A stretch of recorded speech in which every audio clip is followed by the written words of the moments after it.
Well, hello, everybody, and welcome to another Southern California housing market update. This is for April 11th, 2023.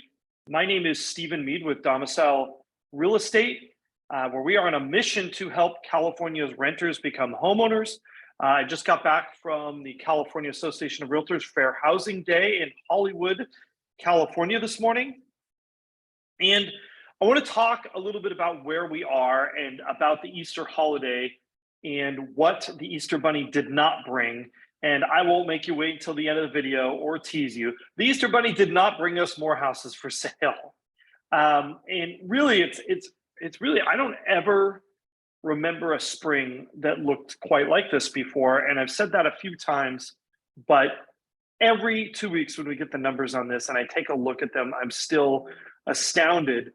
But the fundamentals and the reason why is sound, and we understand why the spring is looking different than anything else. So let's go ahead and get into it. But just before we do, if you are looking to buy a home or looking to sell a home in Southern California, we would absolutely love to represent your interests.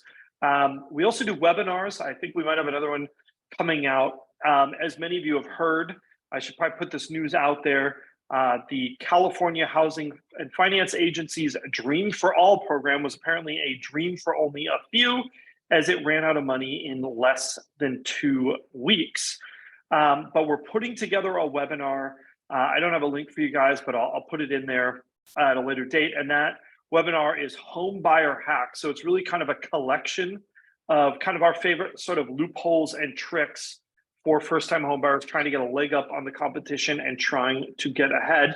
But let's go ahead and get started with our whole market update. So the big news here is a trend that we've been seeing, and it doesn't show any signs of abating, and that is our inventory trend. And if you look here, our total number of active listings declines again, especially in this under 1 million category. We are now at the point where we're almost at the same number of active listings under $1 million as we were at this point last year. That is really quite the reversal of last summer, where we did see inventories grow to at least a decent degree, and we've really just kind of eaten up all of that. We've had a few false starts on rising inventory, but looking at the slope of this curve, this is really in a nosedive, and it's going to take a lot to kind of pull out of this. And I don't think it's going to happen. There's nothing fundamentally that's really going to sort of grow the ranks of listings and grow that active inventory on the market. If we look in our 1 to 2 million category, it's the same deal. We're almost at the same level as we were in 2022. Something I've said in some of our other videos is 2023, the spring is starting to look a lot like the spring of 2022 in terms of competitiveness in the market. I still believe that's an accurate statement. So this is our total active listings. It's declining, but why? So now one reason you might think why is that we have included in the past 2 weeks an Easter holiday. And holidays are really interesting in real estate because they don't affect buyers and sellers the same way. Typically, holidays prevent sellers from putting homes on the market, but much to a lesser degree, prevent buyers. So you have this kind of asymmetric thing that happens in a holiday where all the sellers say we want to wait a week, and the buyers are kind of thinking, well, if there's something interesting out there, we're going to go write bids on it. And if you look here, though, that really wasn't a huge effect. If these are the new listings in the last 14 days, that number really isn't off. And in fact, in our 1 to 2 million category, it actually increased ever so slightly. I do want to point out here, though, let's compare to last year. So we were just under, 2,000 new listings in the last 14 days for under $1 million. What rate were we at last year? Just under 3,000. So make no mistake, the market conditions we are seeing are a supply problem. It is a lack of housing supply. We are under supply. So, we didn't really see new listings fall off in the last 2 weeks like you might expect for a holiday weekend. So I don't think the holiday is really playing a very big part in these numbers. Then if we look at the flip side of the demand, now we see something that's happening, right? Look at this. In the last 2 weeks, we saw jumps in the number of new escrows And we're at a level, let's see, the last time we were at this level of new escrows was all the way back in August of last year for under $1 billion. And really even all the way far back in about the same point, September, August here for our 1 to 2 million. So really, if you look at this market, you can see this volume of new escrows kind of dropped and then really bounced back in the new year. It kind of held steady and then started growing again, even for our $1 to $2 million price level customers. And so what does all this add up to, right? What all this adds up to is an absorption rate that, to be honest, is not sustainable. And the reason it's not sustainable is because eventually you will run out of houses to sell if it keeps going. And I also want to point out these absorption rates that we have seen since the end of January are consistently higher than we have seen in 2022. So in some ways, the 2023 spring market is actually more competitive than the 2022 spring market. And it's the same thing in our 1 to 2 million category here, is watching just this sort of demand level bounce back, right? Like, I mean, since these low points. And to look at these numbers, right, at where we are, we're over 100% under $1 million, and we are over 80% in 1 to 2 million, right? And over 100% is a circus-like market. Like, I want to emphasize here that if you are looking at a home under $1 million and it is a desirable home, meaning it is not grossly overpriced, it doesn't border railroad tracks, it's not falling down a hill, you're going to see competitive activity most likely on that listing. Now, if we look at our closed prices, I want to caution everybody here. This looks backwards 4 to 6 weeks. So you're looking at the past, right? We saw a spike in prices here. I think you're going to see these bounce back in the 75th percentile. I think you're going to see our median bounce back, and I think you're going to see this entry level continue to go up as these weeks go on. So you have to look at this and bear in mind that we are looking at what were the market conditions 4 to 6 weeks ago, because this is based on closed sales, which have just closed, right, in the last 2 weeks. Now, if we look at another alternative measure of competitiveness, it's this percent that are still active after 14 days on the market. And look at where we are with this. Excuse me. Look at where we are, under $1 million. I mean, we are at the levels that basically we were seeing last year. And even if we're looking at 1 to 2 million, which is a little bit softer, that is still like at levels that we were seeing in May of last year. I remember April and May of 2022, and these were very competitive markets, and I think we're seeing something very similar today. Now, if we look at our close to list ratio, again, this is another one of those backwards looking statistics because it is based on closed data. I'm going to go off screen share because I want to give a little bit of an update on something that I'm excited about that has to do with this that I think is important. So if you watch this channel pretty regularly, one of my common and perennial complaints is that we don't really have great data on these sold listings, right? We try to look at some other pieces of data to get an idea of sort of where things are today.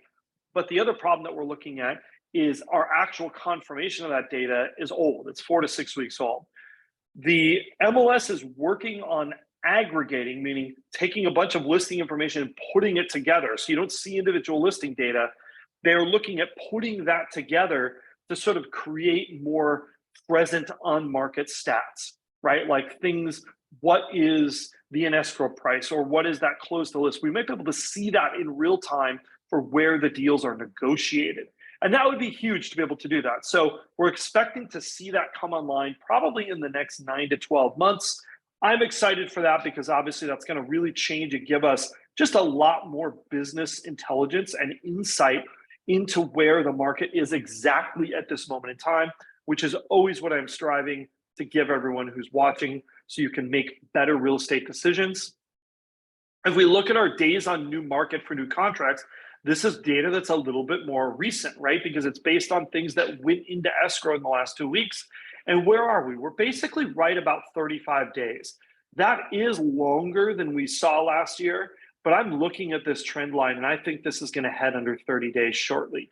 I think the next time we look at this, we might be under 30 days or right about 30 days. It's definitely heading in that direction. If you look at our three-way chart, right, this is kind of interesting news. And what do you see here? You see that our payment index actually went down, right? That's good news. Rates are down. And our rents have actually subsided slightly. And so it looks like the market seems to be pretty happy with this level of a gap, right? This could be coincidental, but understand that these markets are tied to one another. When you have a limit on the amount of housing, right? Like we do not have enough housing. Incidentally, that was a topic of the Fair Housing Day today, is that one of our fundamental problems is that fair housing violations go way up when there is a scarcity of housing. And because we are in a scarcity of housing, that means that, really, when you look at charts like this, if payments on homes drop, right? Like, so if we see this payment number goes down, what happens? There is a group of people that are sitting in the middle, right? They are not sure, am I going to buy right now or am I going to rent? So if that group of people in the middle, right, that's deciding bubble, if they decide they're going to buy because payments are down a little bit, that's going to take people away who are looking at rentals, right? And that's going to cause a little bit of, a lessening of that market demand, right? So I think what we're seeing in this, that's why you notice that these tend to move somewhat in similar directions. It's not always timed exactly right, but it's because there is kind of a symbiotic relationship between these two markets that we have to pay attention to. Finally, we've got our prevailing mortgage interest rates. These are based on a national scale. You see that they did, in fact, drop down again. The reality is we're also seeing consumers are going for FHA loans because they are in the low fives at the moment for 30-year fixed rate loans. So suddenly loans that previously were not very attractive are becoming attractive to people. And that's kind of driving a bit of our demand.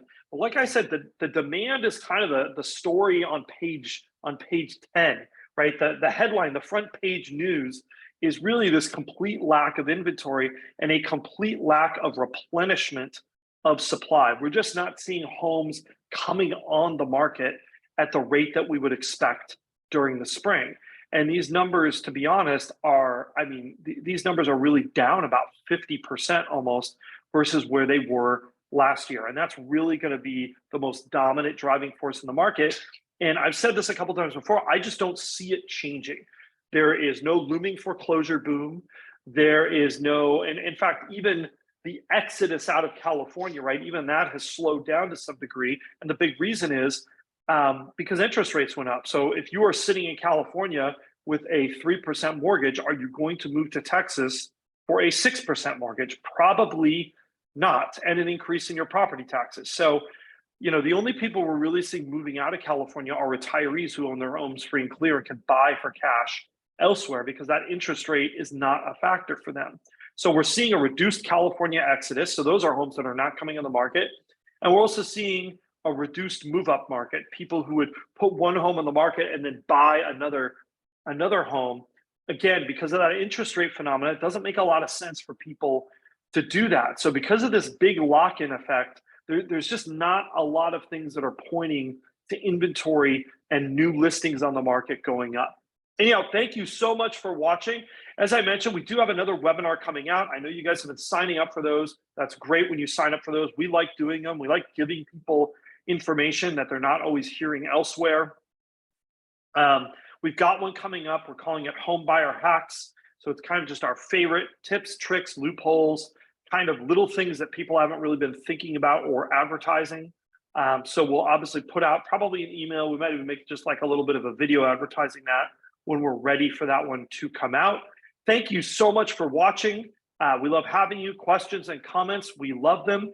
If you are looking to buy or sell residential real estate in Southern California, namely Los Angeles and Orange counties, that is how we keep the lights on, how we're able to keep making videos like this. So definitely reach out to us. Don't forget to like, subscribe, and hit that notification bell. And we will see you again real soon.